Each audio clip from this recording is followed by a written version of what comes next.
Olá pessoal, muito bem-vindos à nossa academia, muito bem-vindos ao módulo introdutório, onde nós iremos abordar a ISO 45001. Essa norma, que hoje é a maior referência no mundo em sistema de gestão de saúde e segurança, é uma norma bastante desafiadora, uma norma que está trazendo conceitos bastante interessantes que nós iremos ver, e eu pretendo conduzir vocês nesse módulo introdutório já traçando um paralelo com a OSAS 18001. Até então, a OSAS 18001 era a norma de referência em saúde e segurança no mundo. Com a 45001, nós temos uma inovação do ponto de vista da cultura de segurança, da abordagem de um sistema de gestão de segurança muito mais voltado para as organizações, desde a sua cultura, dos seus valores, trazendo o contexto da organização como um elemento chave para o desempenho de um sistema que seja eficiente e eficaz. Meu nome é Jaciara Marques, tenho um prazer enorme de estar encontrando vocês aqui na academia e sejam muito bem-vindos ao nosso módulo de interpretação. A nossa videoaula de hoje trará a introdução da norma. Vamos lá? Bom, a primeira coisa que eu gostaria é de desejar as boas-vindas, dizer que esse espaço é um espaço colaborativo. Estamos aqui, nós da academia, como facilitadores de um processo de interpretação e aplicação das normas. O nosso intuito é, através de uma troca super saudável, nós conseguimos trazer para vocês as melhores práticas, aquilo que o mercado tem adotado como práticas de sistema e de melhoria. O nosso intuito, na verdade, não é criarmos uma grande forma de bolo aqui, né, uma grande receita de bolo, não é isso. Mas é trazermos para vocês que opções nós temos dentro daqueles requisitos hoje de aplicação. Por quê? Porque muitas vezes você irá utilizar esses recursos para não apenas entender a norma, mas para aplicar a norma, para auditar a norma e para ser auditado também. Então é super importante essa nossa interação. É super importante que nós consigamos trazer para vocês essas boas práticas como conceito de aplicabilidade de uma norma que, como eu já falei para vocês, extremamente desafiadora em contexto, né, em ideia, totalmente reformulada em relação à OSAS, que era antes a nossa grande referência. Bom, primeiramente eu queria trazer para vocês aqui uma linha do tempo. É super importante que a gente entenda um pouquinho como é que nós caminhamos até o dia 12 de março, né? Que foi o dia da publicação, né? Esse slide até, eu trabalhei ele em outros momentos, antes da publicação, né? Por isso que aparece aqui, olha, publicação esperada. E aí, com maior alegria, eu coloquei aqui do lado, aconteceu. A publicação aconteceu dessa norma em dia 12 de março de 2018, né? Um grande marco para nós, profissionais da área de sistemas integrados. Mas vamos entender um pouquinho como é que essa linha caminhou. Isso é super importante, né? Como é que nós chegamos a esse 12 de março? Bom, primeiro, sempre existiu uma vontade da ISO de ter uma norma padrão em saúde e segurança. Claro, reconhecendo que a OSAS é, sem sombra de dúvida, uma grande instituição no mundo do ponto de vista de sistema de gestão de saúde e segurança, né, por ter sua própria norma, e também reconhecendo essa referência que a OSAS é no mundo, como nós temos outros institutos como o NIOSH e por aí, né? Então, assim, a ISO, ela não desmerece isso, muito pelo contrário, ela entende que o tema de saúde e segurança é um tema extremamente importante, ao ponto dela também querer ter uma norma de padrão internacional abordando essa vertente. E aí, se a gente vem acompanhando esse processo da ISO ao longo dos anos, a gente vai vendo que a ISO, ela está se redesenhando, ela traz outras possibilidades. Hoje nós temos normas ISO para muita coisa, para sistemas de energia, né? As próprias normas e protocolos de alimentos, nós temos norma ISO para uma série de outros assuntos, e por que não saúde e segurança? Então, desde 2013 lá, que a gente vinha discutindo, né? Existia a composição de um comitê, onde se vinha discutindo uma proposta de se ter uma norma de saúde e segurança. Então começou como proposta, depois a gente vai ter aí um período aí preparatório, né, até o estabelecimento em 2015 do próprio comitê. Só que lá em 2015 nós tivemos uma coisa super importante que nós não podemos esquecer. Nós tivemos a criação do anexo HSL da ISO. Que anexo é esse? Vamos lá. Quando a ISO começou a repensar a atualização da ISO 9001 e da ISO 14001, ela pensou em criar uma estrutura de alto padrão, e foi isso que ela fez. Então vamos fazer uma referência, por exemplo, aos nossos procedimentos. Vocês aí na empresa, vocês criam procedimento de qualquer maneira?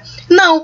Vocês têm provavelmente um procedimento, né, que antes a gente chamava de controle de documentos, agora a gente vai ver que vai ter um nome um pouquinho diferente, mas é um procedimento que rege as regras para vocês criarem os procedimentos de vocês, as instruções de trabalho, os formulários, rege as regras de codificação, rege as regras de revisão.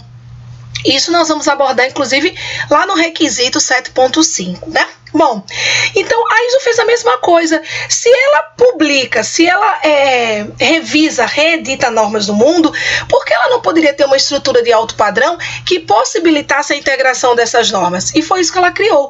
Ela criou um grande esqueleto onde todas as normas de 2015 para cá estão seguindo um pouco essa estrutura. Então, se a gente pegar como referência a ISO 9001, por exemplo, em sua versão 2015, ela traz essa composição desse grande esqueleto. Se nós pegarmos a ISO 14001 em sua versão 2015, ela traz esse esqueleto. Então, a ISO 45001 em sua versão 2018 adotou também essa estrutura. Por exemplo, para vocês que têm sistema de gestão integrado, vamos ver. Antigamente, quando a gente estabelecia lá o manual, né? Talvez até antigamente não, vocês devam ter essa estrutura ainda. Era muito comum nós virmos dentro dos sistemas uma matriz de correlação. Então a gente tinha lá 3 coluninhas onde a gente fazia uma relação entre ISO 9001, ISO 14001 e a OSA 18001. Então, quais são os requisitos que são pares, né, que são parecidos, que se correlacionam? Então, isso era um trabalho bem interessante que muita gente fazia. Eu fiz isso muito, inclusive nas empresas onde eu trabalhei, isso me ajudava, até para que isso proporcionasse a integração do sistema. Então, por exemplo, eu não precisava ter um procedimento de ação corretiva, né, nas 3 normas. Então, eu tinha que ter 3 procedimentos? Claro que não, professor, eu tinha um só. Então, eu fazia a correlação. Por quê? Porque eu falava de ação corretiva na 9, eu falava de ação corretiva na 14 e eu falava de ação corretiva na 18.001. Então, nós fazíamos essa matriz de correlação. Com essa nova estrutura que a ISO criou, pessoal, isso ficou muito mais simples, porque vocês vão perceber que os requisitos, eles são similares. Claro que nós vamos salvar as proporções. Vão ter requisitos que só a 9.000 terão, vão ter requisitos que só a 14 terão e só a 45.000 terá. Mas aqueles requisitos que são comuns, eles inclusive têm uma redação muito parecida. E isso facilita o nosso trabalho.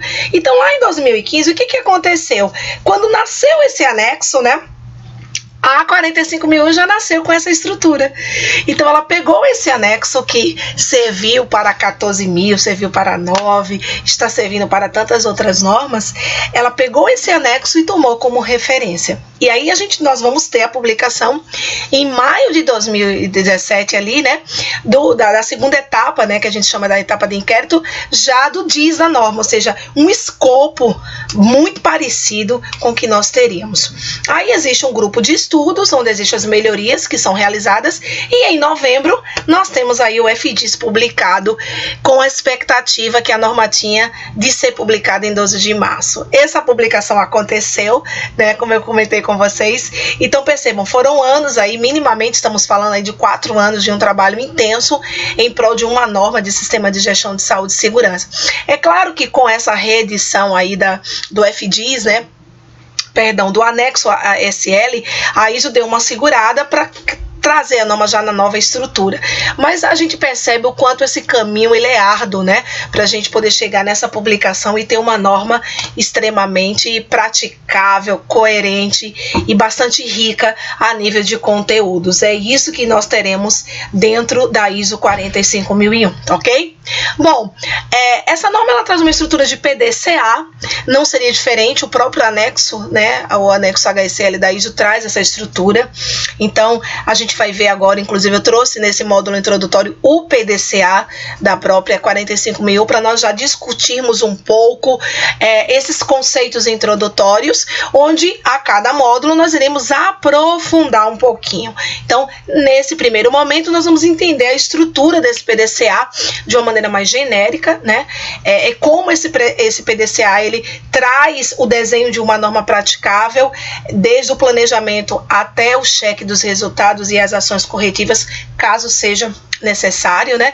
Mas já traz para a gente aí uma estrutura bastante coerente diante de um sistema de gestão de saúde e segurança. Bom, é super importante a gente entender, né, que aqui, ó, a norma, ela traz um desenho um pouco diferente da 18.001, né? Então, como eu comentei com vocês, existe essa estrutura de alto padrão com o intuito de buscar, né, de buscar uma integração com o sistema de qualidade e com o sistema de saúde e segurança e com o sistema de meio ambiente.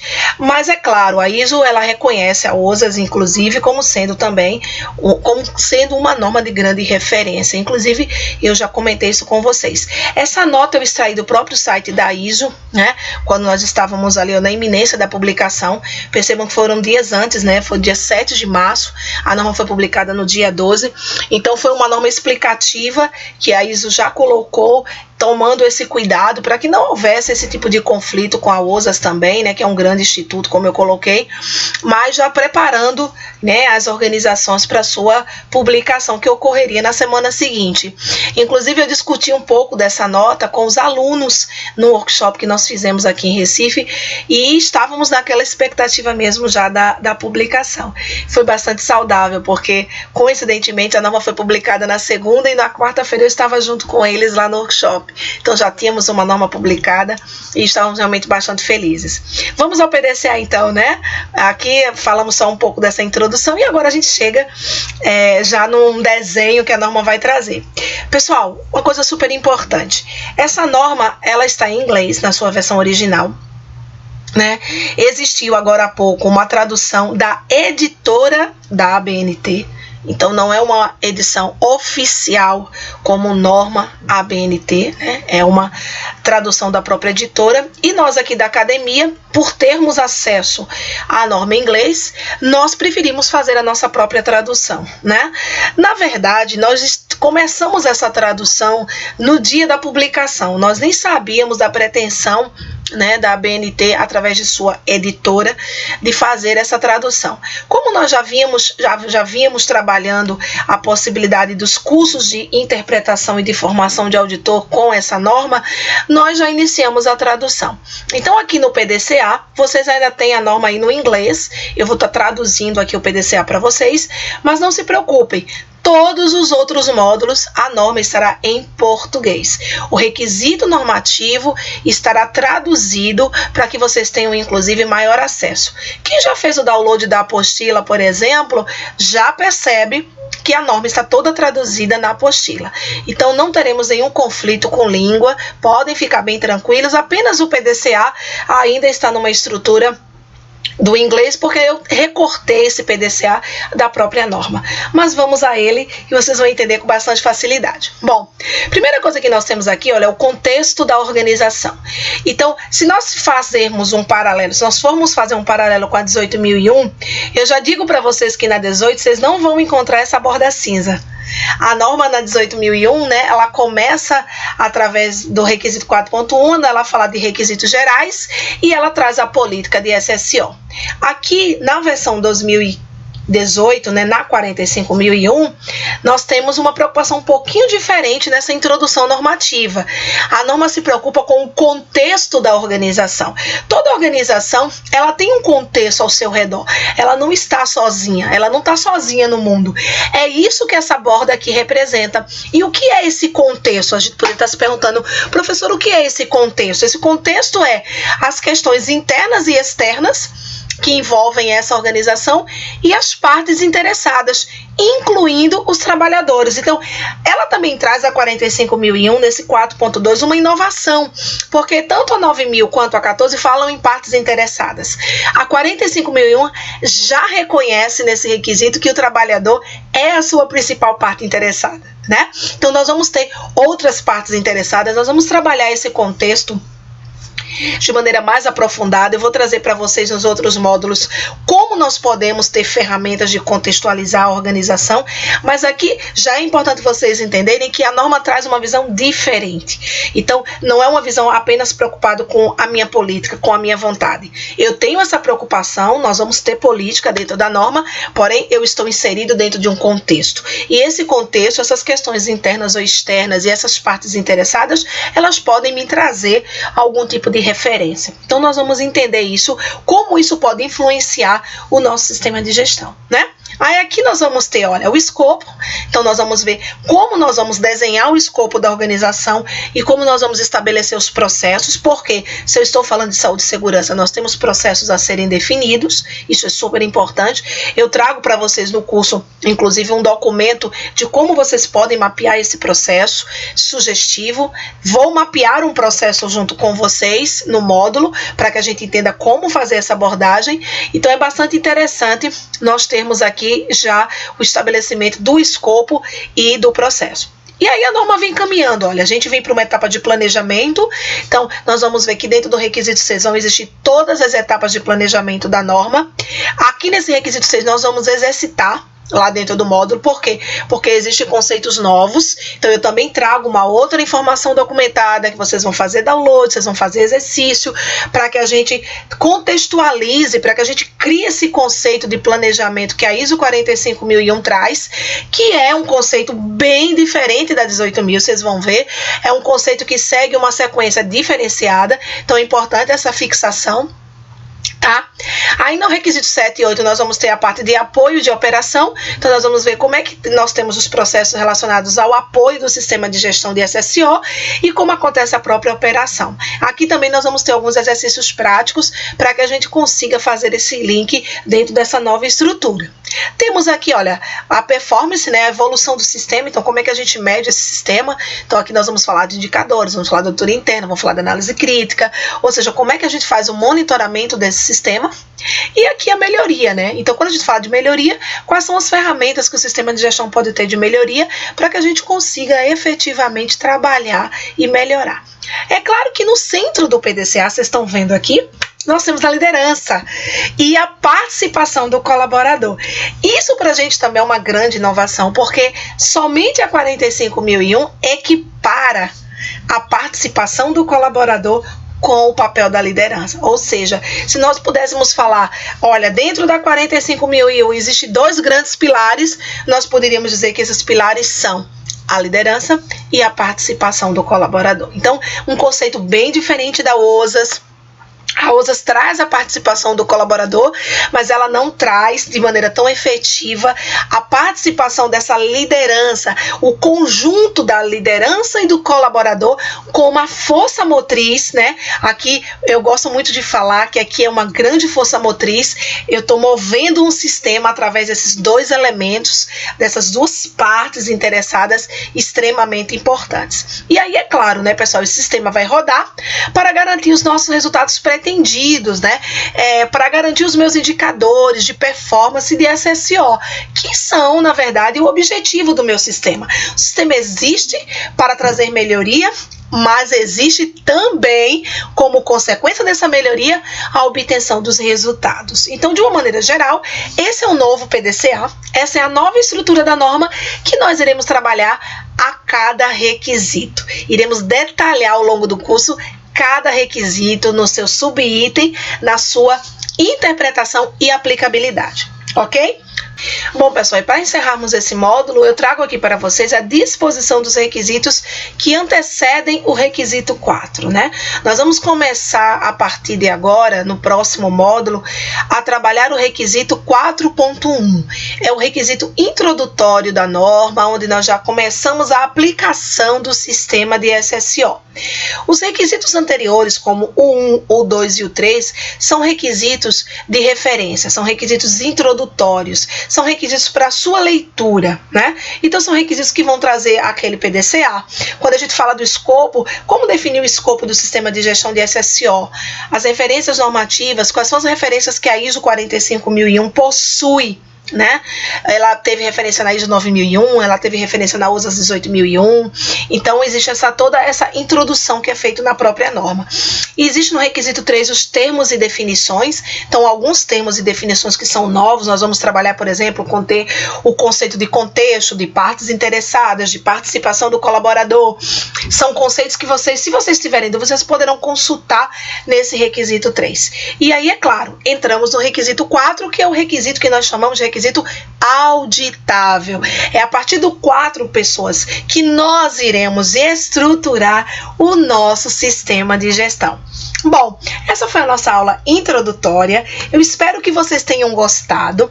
O intuito dessa aula é fazer o panorama geral da norma, conceituar um pouquinho vocês de como vai acontecer os módulos seguintes. Bom, vejo vocês lá no módulo 4.1, né, onde nós iremos iniciar o estudo do contexto da organização.